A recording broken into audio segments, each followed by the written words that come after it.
Friends, Hindi recorded channel में आप सभी का स्वागत है। दोस्तों, मनुष्य एक सामाजिक प्राणी है। जिस समूह, समाज और वातावरण में हम रहते हैं, हम इसके बारे में जानने के हमेशा उत्सुक रहते हैं। और प्राचीन काल से ही मनुष्य इसके लिए तमाम तरीकों, विधियों और माध्यमों की खोज करता रहा और फिर धीरे धीरे इनको विकसित भी करता रहा। लोग सुख दुख, मेले, उत्सव सब में साथ रहते हैं। सभी को कई प्रकार की समस्याओं का सामना करना पड़ता है। विचार, घटनाएं और समस्याओं से ही समाचार का आधार तैयार होता है। दोस्तों, समाचार किसी बात को लिखने या कहने का तरीका है जिसमें उस घटना, विचार, समस्या के सबसे अहम तथ्यों या पहलुओं को सबसे पहले बताया जाता है और फिर उसके बाद घटते हुए महत्व क्रम में अन्य तथ्यों या सूचनाओं को उस समाचार में बताया जाता है।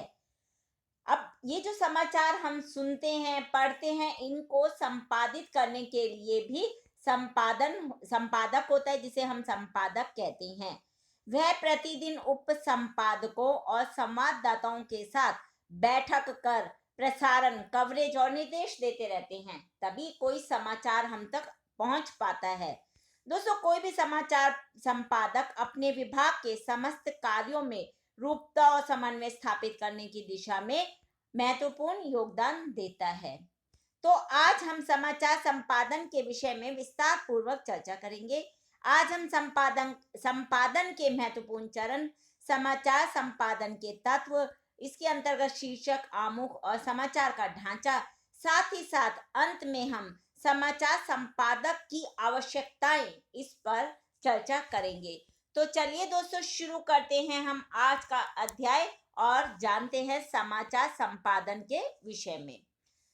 समाचार संपादन का कार्य संपादक का होता है।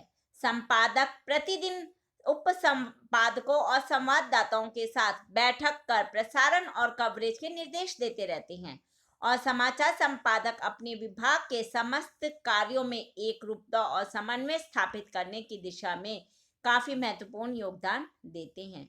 अब संपादन के कुछ चरण होते हैं, उनमें से कुछ महत्वपूर्ण चरणों पे हम आज के अध्याय में चर्चा कर लेते हैं। सबसे पहली बात है कि कोई भी समाचार आकर्षक होना चाहिए। उसकी जो भाषा है वह सहज और सरल हो, और समाचार जो सुना रहे हैं उसका आकार बहुत बड़ा और उबाऊ नहीं होना चाहिए। समाचार लिखते समय हमें आम बोलचाल की भाषा के शब्दों का प्रयोग करना चाहिए, क्योंकि दोस्तों समाचार हर कोई पढ़ता और सुनता है, और सुनने वाले समाचार तो खास तौर से वो लोग भी सुनते हैं जो पढ़ नहीं सकते। तो इसलिए इसकी भाषा हमेशा सरल होनी चाहिए। जो शीर्षक लिखते हैं वह विषय के अनुरूप होना चाहिए। साथ ही साथ समाचार में शुरू से लेकर अंत तक तारतम्यता और रोचकता बनी रहनी चाहिए, ताकि पाठक या जो सुनने वाले हैं वो उसको या देखने वाले हैं उसे ध्यान से सुन सके, देख सके। दोस्तों, कम शब्दों में समाचार में ज्यादा से ज्यादा विवरण होना चाहिए, यानी कि जो समाचार है वो कम शब्दों में और ज्यादा से ज्यादा उसके बारे में लोगों को पता चलना चाहिए। रेडियो बुलेटिन के प्रत्येक समाचार में श्रोताओं के लिए संपूर्ण जानकारी होनी आवश्यक है, और यदि संभव हो तो समाचार स्रोत का उल्लेख भी उसमें किया जा सकता है। समाचार छोटे वाक्यों में लिखे जाने चाहिए। रेडियो के सभी श्रोता पढ़े लिखे नहीं होते हैं, इसलिए इस बात को ध्यान में रखकर ही भाषा और शब्दों का चयन किया जाना चाहिए। दोस्तों, हम सभी जानते हैं कि रेडियो श्रव्य माध्यम है, यानी कि सुनने का माध्यम है। इसलिए समाचार की प्रकृति ऐसी होनी चाहिए कि एक बात सुनने में ही समझ आ जाए। रेडियो पर सुनने समाचार जो सुनते हैं वो उसे देख तो पाते नहीं है, कि जो उसमें समाचार में आजकल जो टीवी पर समाचार आते हैं दृश्य माध्यम से, उसे हम देख सकते हैं, लेकिन रेडियो पर सिर्फ सुना जा सकता है। इसलिए जो समाचारों की प्रकृति है वो ऐसी होनी चाहिए कि श्रोतागण एक ही जो सुनने वाले हैं वो उसको एक ही बार में सुनकर समाचार को आसानी से समझ सके। साथ ही साथ समाचार में तात्कालिकता होनी आवश्यक है। कोई भी समाचार पुराना होने पर इसे हमें अपडेट करना चाहिए, तभी उसे आम जनता तक पहुंचाना चाहिए। यदि समाचार पढ़ा जाता है और या बोला जाता है तो भी उसमें व्याकरण के चिन्हों का, जब हम समाचार लिखते हैं तो व्याकरण के चिन्हों का हमें ध्यान देना जरूरी है, आवश्यक होता है सबसे ज्यादा, ताकि जो समाचार वाचक है वह इसे आसानी से पढ़ सके। क्योंकि विराम चिन्हों का हिंदी भाषा या किसी भी भाषा में बहुत महत्वपूर्ण स्थान है। यदि हम जरा भी विराम चिन्ह इधर से उधर लगा देंगे तो हो सकता है कि कई बार अर्थ का अनर्थ ही बन जाए। चलिए दोस्तों, अब हम जानते हैं समाचार संपादन के तत्व। ये 3 हैं। पहला है शीर्षक, आमुख और समाचार का ढांचा। तो सबसे पहले हम शीर्षक के विषय में चर्चा करते हैं। किसी भी समाचार का शीर्षक उस समाचार की आत्मा होती है।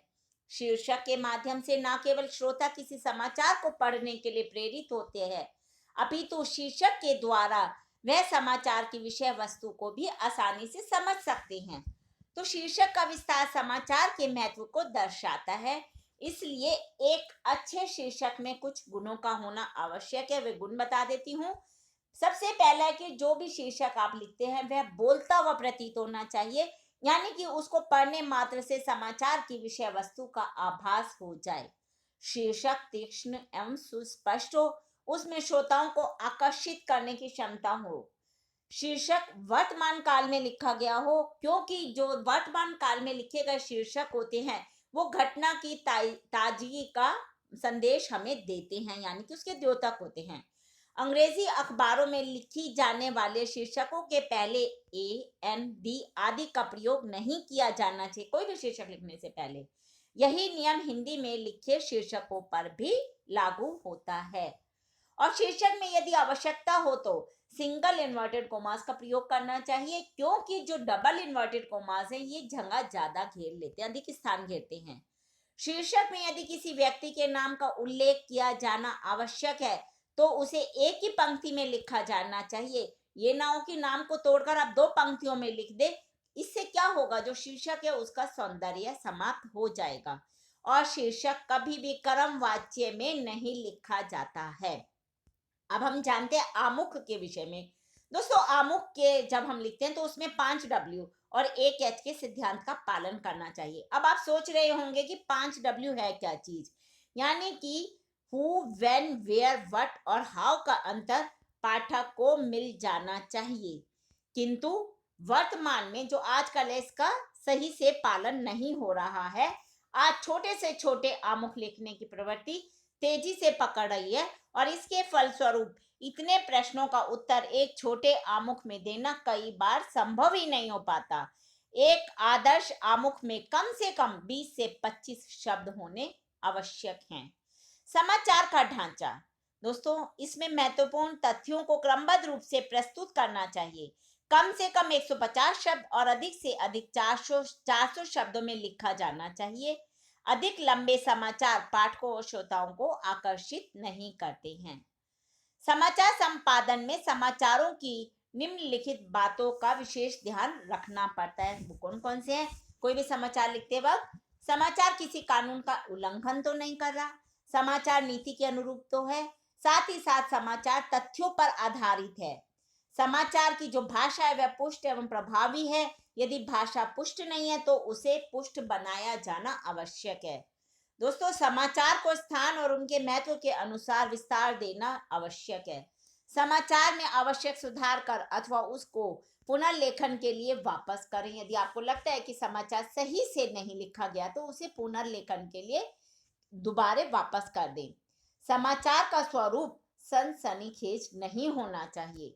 अनावश्यक अथवा अस्पष्ट शब्दों को समाचारों में रखना नहीं चाहिए और ऐसे समाचारों को ड्रॉप कर दिया जाए जिसमें न्यूज वैल्यू कम हो। यानी कि जिनका कई समाचार ऐसे होते हैं जिसमें सिर्फ किसी का प्रचार मात्र ही किया जाता है, तो ऐसे जिस और उनमें कोई न्यूज की वैल्यू नहीं होती है, इसलिए ऐसे समाचारों को ड्रॉप ही कर देना चाहिए। समाचारों की जो भाषा है उसमें एक रूपता होनी आवश्यक है। समाचार के महत्व के अनुसार बुलेटिन में उसको स्थान प्रदान करना। तो दोस्तों, अब हम जानते हैं समाचार संपादक की क्या आवश्यकताएं हैं। एक अच्छे संपादक अथवा उप संपादक के लिए आवश्यक होता है कि वह समाचार जगत में अपनी ज्ञान वृद्धि के लिए कुछ पुस्तकों को अपने संग्रहालय में आवश्यक रखे, तभी तो वो सभी तथ्य इकट्ठे कर पाएगा। कौन सी है वो पुस्तकें? सामान्य ज्ञान की पुस्तकें, एटलस जो सबसे जरूरी पुस्तक है, शब्दकोश, भारतीय संविधान, प्रेस विधियां, इंसाइक्लोपीडिया, मंत्रियों की सूची, सांसदों एवं विधायकों की सूची, ये हमेशा अपने पास लेटेस्ट यानी कि ताजी होनी आवश्यक है। प्रशासन व पुलिस अधिकारियों की सूची, ज्वलंत समस्याओं से संबंधित अभिलेख, इनको भी रखना एक संपादक के लिए आवश्यक माना जाता है। भारतीय दंड संहिता यानी कि आईपीसी की पुस्तक, दिवंगत नेताओं और अन्य महत्वपूर्ण व्यक्तियों से संबंधित अभिलेख भी एक संपादक के पास होने आवश्यक है। महत्वपूर्ण व्यक्तियों व अधिकारियों के नाम, पते व फोन नंबर, पत्रकारिता संबंधी नई तकनीकी पुस्तकें और उच्चारित शब्द। तो दोस्तों, ये हमने जाना समाचार संपादन के विषय में क्या तत्व होते हैं, समाचार संपादक के संपादन के कितने तत्व होते हैं, क्या इसका स्वरूप है और एक संपादक के पास क्या होना आवश्यक है, इन सब बातों पर हमने चर्चा की। हिंदी भाषा के और भी प्रमुख विषयों पर हम अपने आगे के अध्यायों में समय समय पर चर्चा करते रहेंगे। उसके लिए आपको मेरे इस चैनल को लाइक और सब्सक्राइब करना होगा। धन्यवाद दोस्तों, आपका दिन शुभ हो।